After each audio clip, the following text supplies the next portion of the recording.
Good morning, how are you all? I am back with another Substack tips video. My name's Claire Venus. I am an engagement consultant and a creative mentor, and I absolutely love Substack. So I've started teaching a few videos on how to use Substack. I'm also going to share this audio over on Substack itself as a podcast on Friday, but you YouTubers get it first.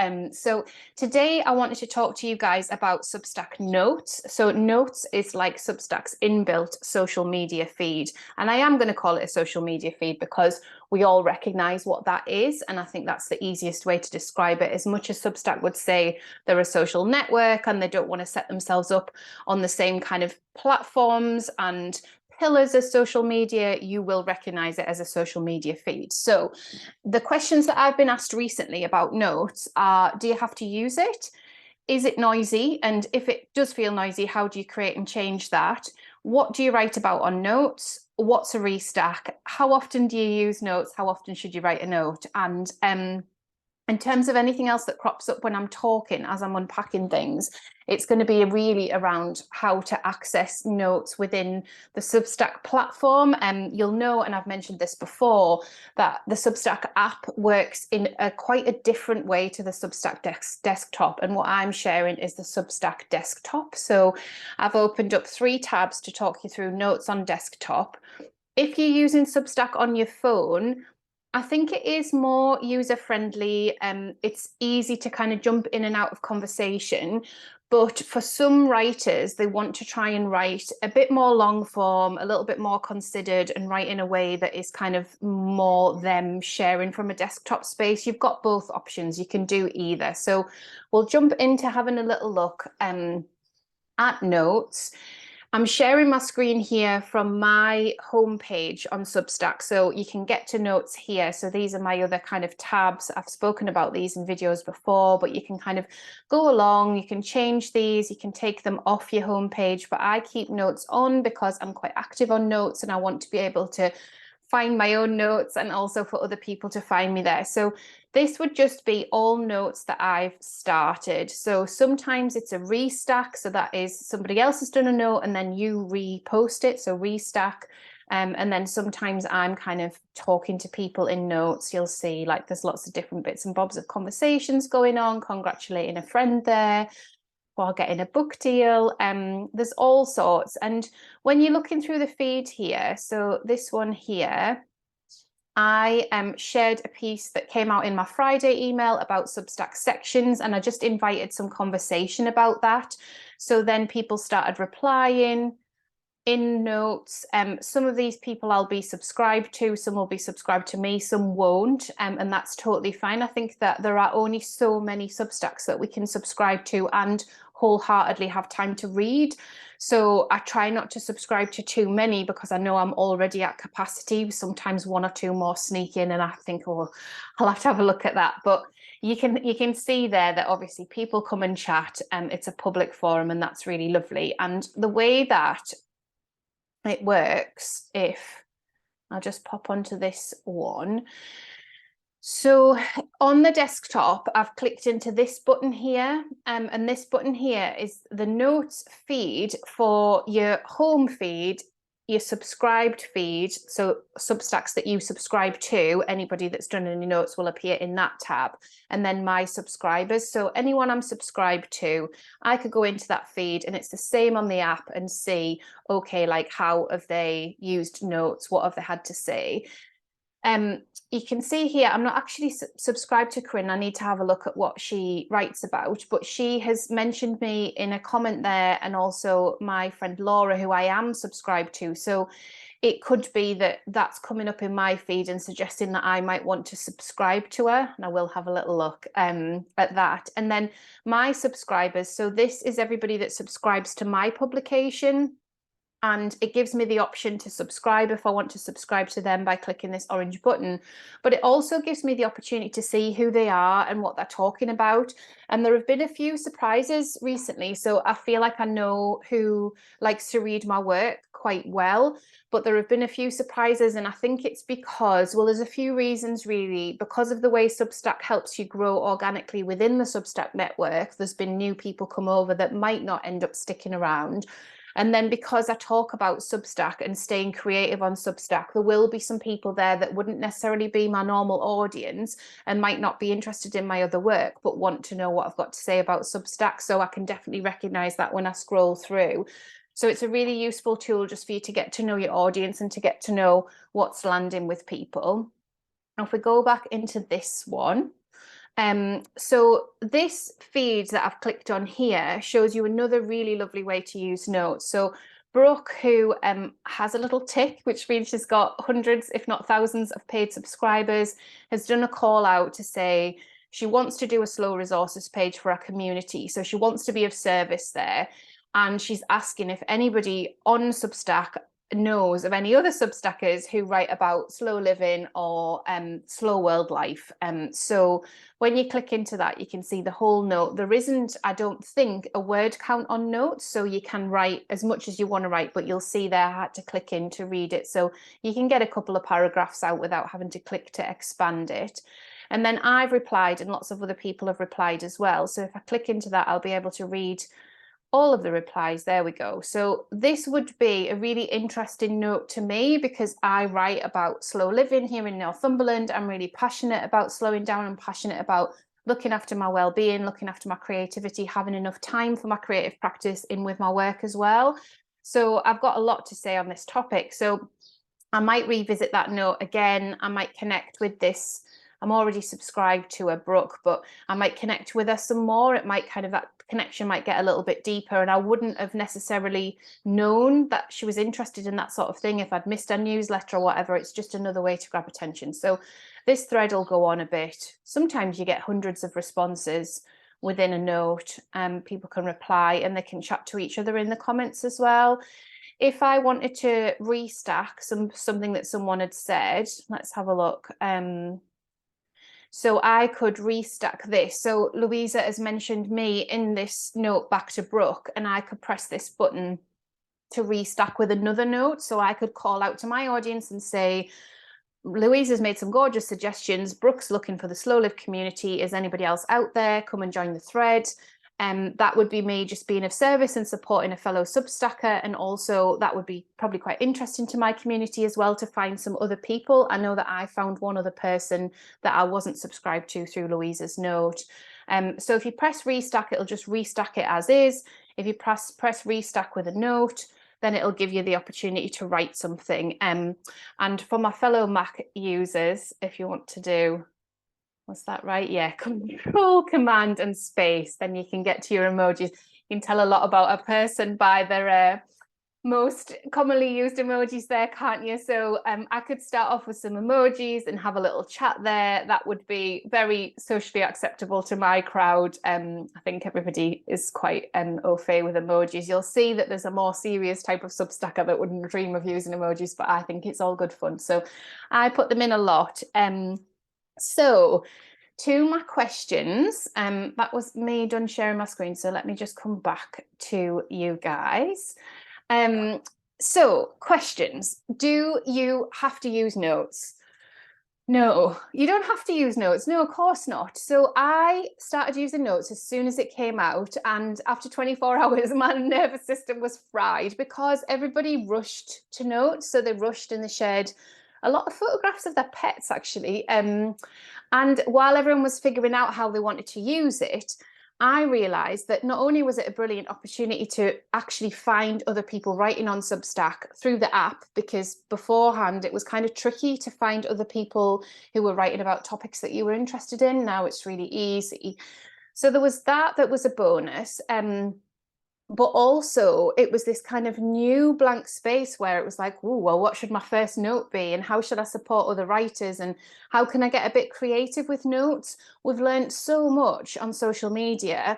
We've learned things that we don't like about it. We've learned the way that it works. We've learned the way that it sometimes doesn't work. We've learned how we feel if something doesn't get a response. And I think knowing all of those things and holding them for the way that we use notes is really, really insightful and interesting. For me, it doesn't feel like a social media. It feels like more of a space of deeper connection. And because I'm subscribed to quite a few Substacks, so I think I'm subscribed to like over 100 now, My notes feed is busy, but it's busy with people that I want to see. There was a time where if I went on the home feed of notes that I didn't really like what I saw, so I just clicked on the subscribed and then it would remember that, so I would always just go to the people that I was subscribed to. But now I do look at the home feed, I think, most of all, because I think it's learned what I like to engage with. I did mute a couple of things that were just talking about American politics that I wasn't interested in, and you can do that really easily on the app. There's a little button, so you can mute stuff if you need to. I think that when you're curating your content creation and your social media experience on your phone or on the desktop, you really have to kind of work out what works for you. So there's this whole kind of zeitgeist around being social media optional. So can you be a creative, an artist, a small business, a writer without doing social media? Can you employ people to do social media for you? It's all possible. And I just take the approach where I just like to be really playful with it. So I live in rural Northumberland. I don't see a lot of people from day to day. Like I see our neighbours and I'll arrange to see a friend for coffee and stuff. Obviously my husband's around, but it gives me instant access to people who are interested in the slow live life, culture, art, people across the world. And that feels really exciting to me. So I really like to use it, but I think you definitely don't have to. And I think if you're using multiple platforms, if you don't if you don't want your brain to melt down, I think it is about repurposing what's working. So what's working on Notes, in my opinion, is when people share part of what they've already written. So you've already written a post on Substack, you share part of it to Notes, or you join in a conversation that you're interested in, and it's all very genuine. So there was a bit of controversy last week about whether we should self-promote on Notes or not. And I think that every time we write a note, we're self-promoting. Surely we are. You know, we're saying, here I am, I exist, I'm a person in the world, making things, creating things. So I don't necessarily see it as a bad thing if we do have something to promote. It might not be as interesting to everybody, and that's fine.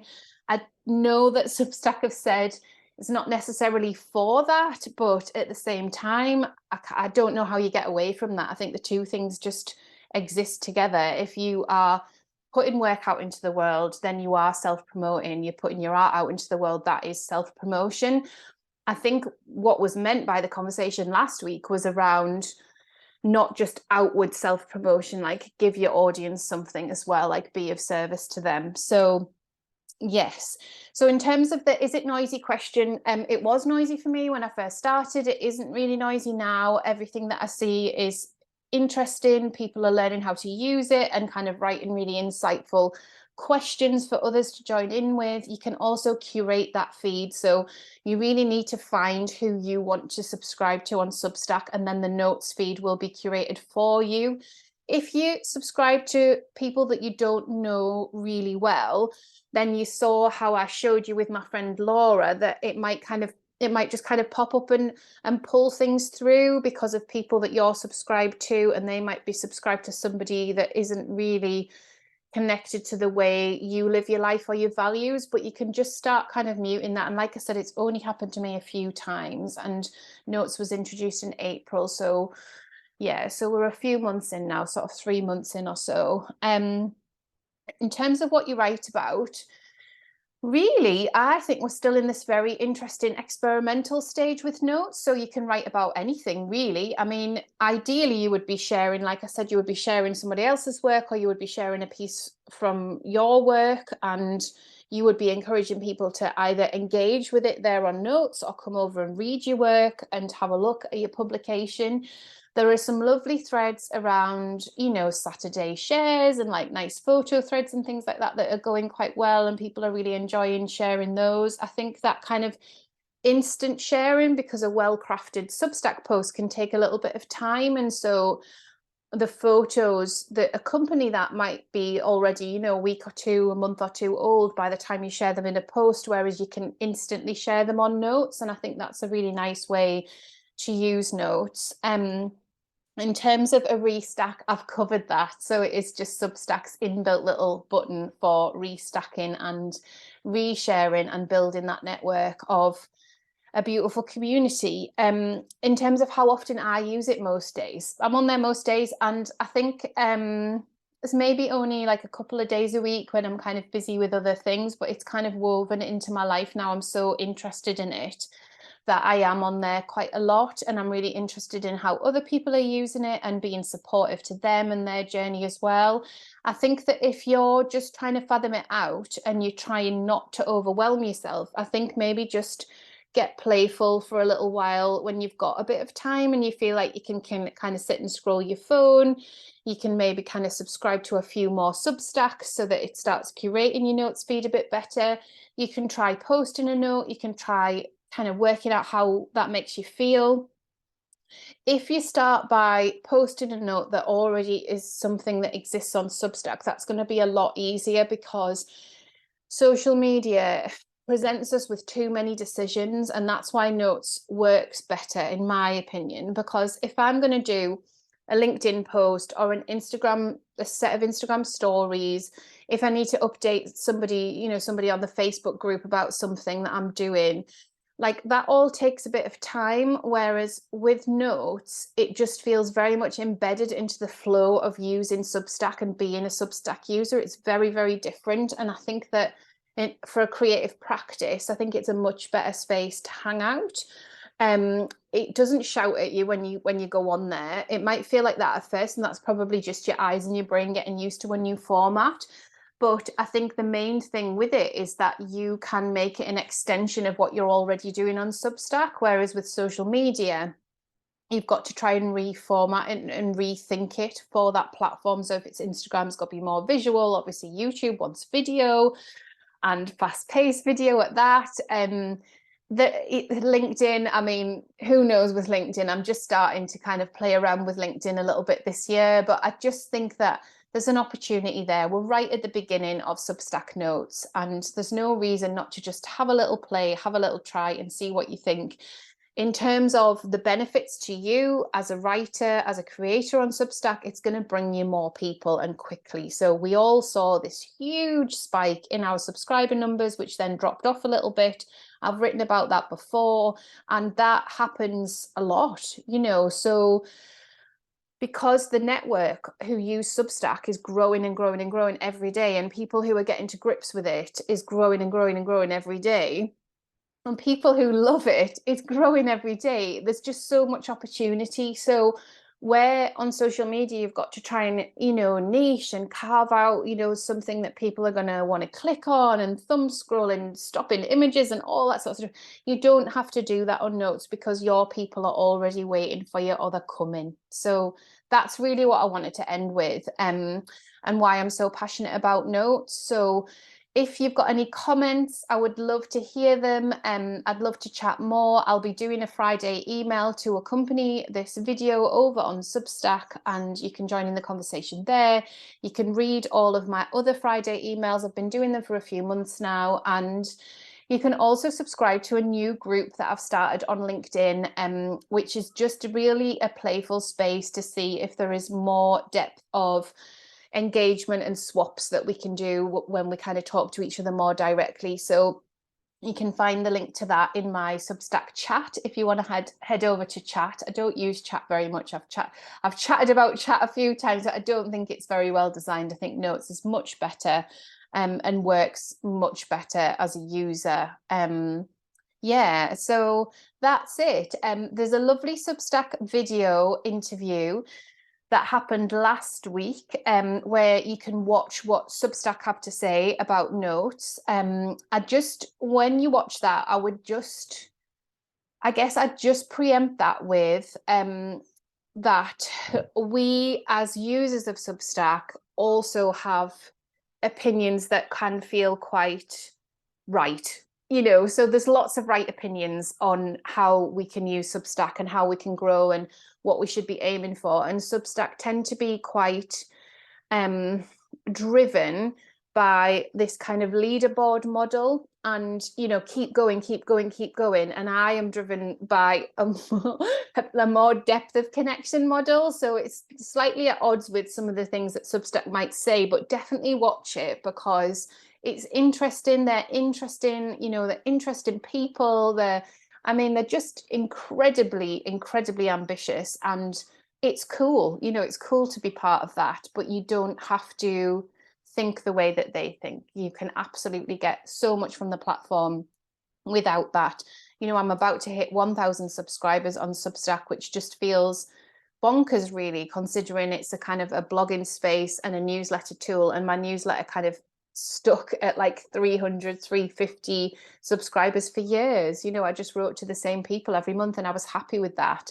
And I think that Substack's just given me the opportunity for my work to be shared more widely across the world and to find more of my kind of right people and connect with them. So yeah, I'll end it there, guys, but I'll be back next week with another video. And if you've got any questions or comments, do let me know. Subscribe to my YouTube channel. I keep meaning to say, please subscribe to my channel, share it with other people. I'm going to do weekly videos for the rest of this year, all about Substack. So there's so much I've got to share with you. I'd love to chat more.